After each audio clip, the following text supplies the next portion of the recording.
特朗普為什麼要佔領格陵蘭島？因為他看見的不是兵，是錢，是未來軍事的高地。格陵蘭島在哪裡？它在最上方，邊緣遙遠寒冷。我沒有去過，但是我去過離它很近的冰島。我能夠在冰島感受到地球的盡頭，但是格陵蘭島是盡頭之外的盡頭。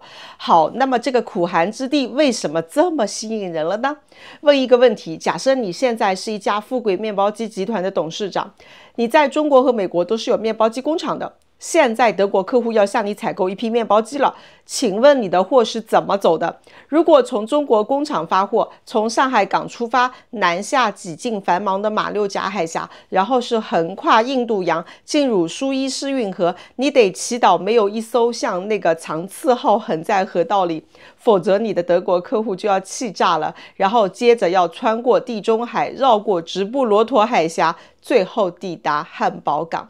耗時大概是35到40天，假設成本是需要$2000一個大櫃。這個時候你看到一條新聞，全球氣溫回暖，北極海冰面積是連續多年縮小，部分夏季航段已經具備了商業通航條件，然後你就拿着你的地球儀開始異想天開了。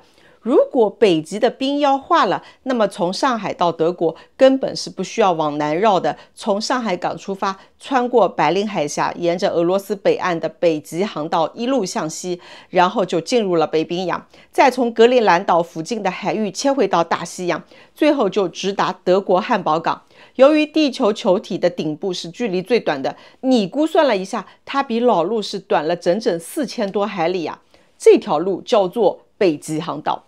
耗時大概是20天足夠了，節省了40%的時間。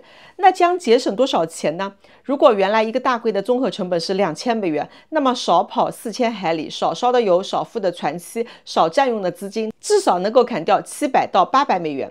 你在硅谷還有一家公司，有一批設備要從硅谷發貨到德國。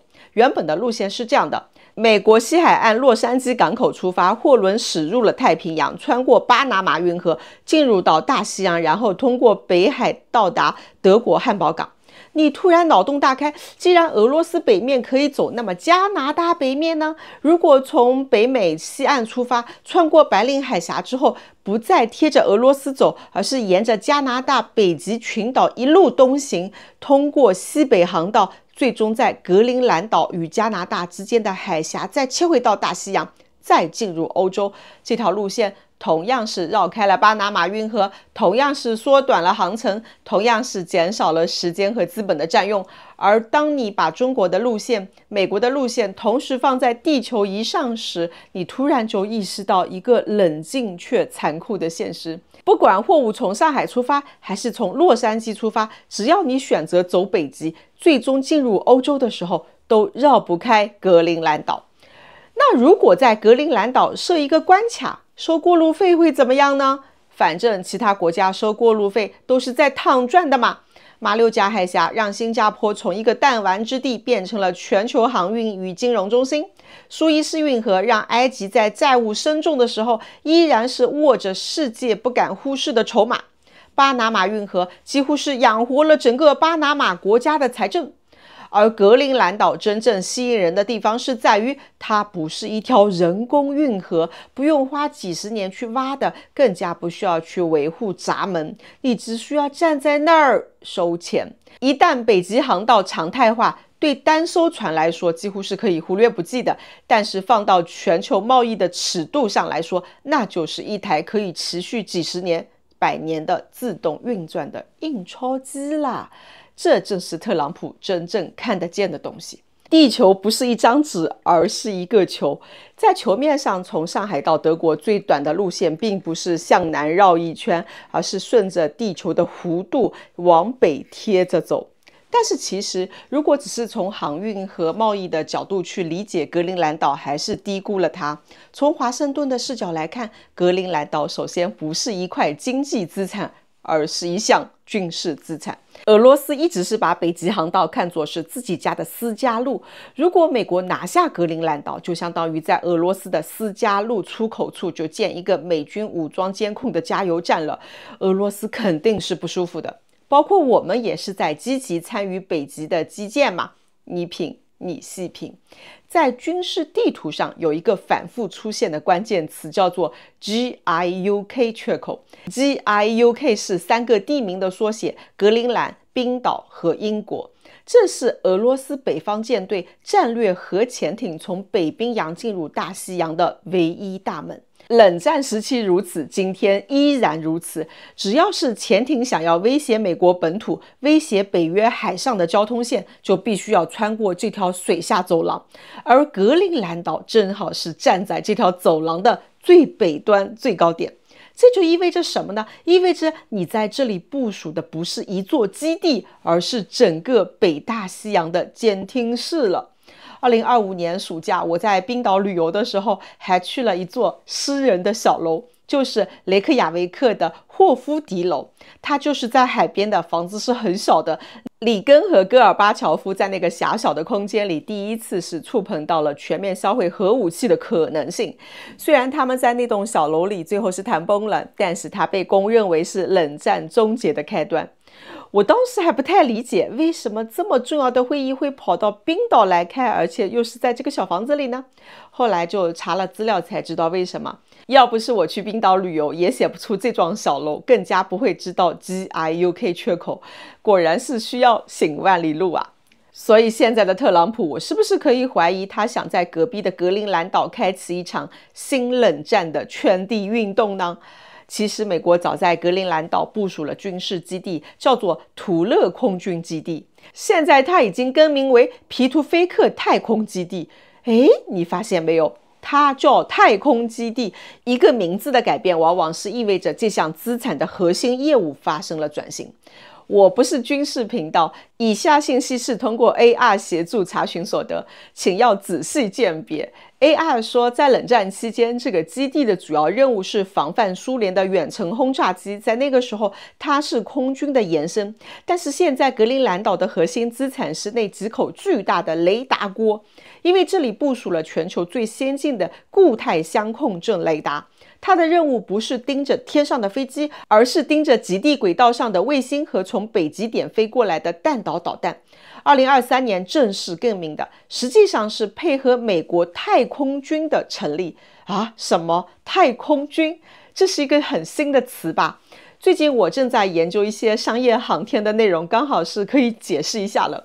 我們過去理解的軍事通常是分為3大塊，海陸空，後來就又加了一層天，也就是航天。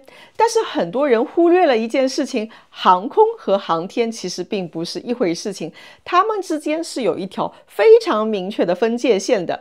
大氣層，大氣層以內是飛機、導彈、無人機的世界；大氣層以外是衛星、軌道、空間平台的世界。而這條看不見的邊界正在成為新一輪的軍事競爭當中最重要的戰略高地之一了。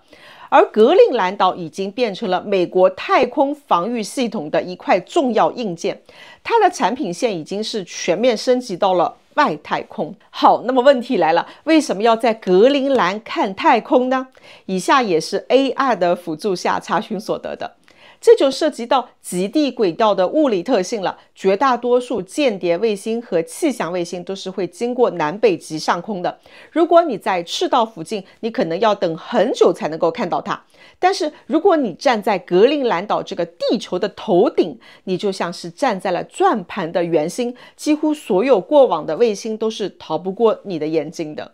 未來的世界就是太空的戰爭，誰控制了這裡，誰就掌握了全球衛星數據的下行入口。你說特朗普精明不精明啊？那麼問題來了，這是人家丹麥的領土啊，你想拿就拿的嗎？你算老幾啊？其實它並不完全屬於丹麥的。格陵蘭島與丹麥的關係可以用半自治領地來概括。就像是一個大集團下面的子公司，雖然是掛着總公司的招牌，但是日常運營都是自己說了算的。具體來說，格陵蘭島是丹麥王國的3個組成部分之一。在國際法上，格陵蘭島是沒有獨立主權，它的護照、貨幣和最高元首都是屬於丹麥的。但是2009年通過自治法案，賦予了格陵蘭高度自治權。島上的警察、司法、資源開發、環保、衛生等家務事全部歸格陵蘭政府管。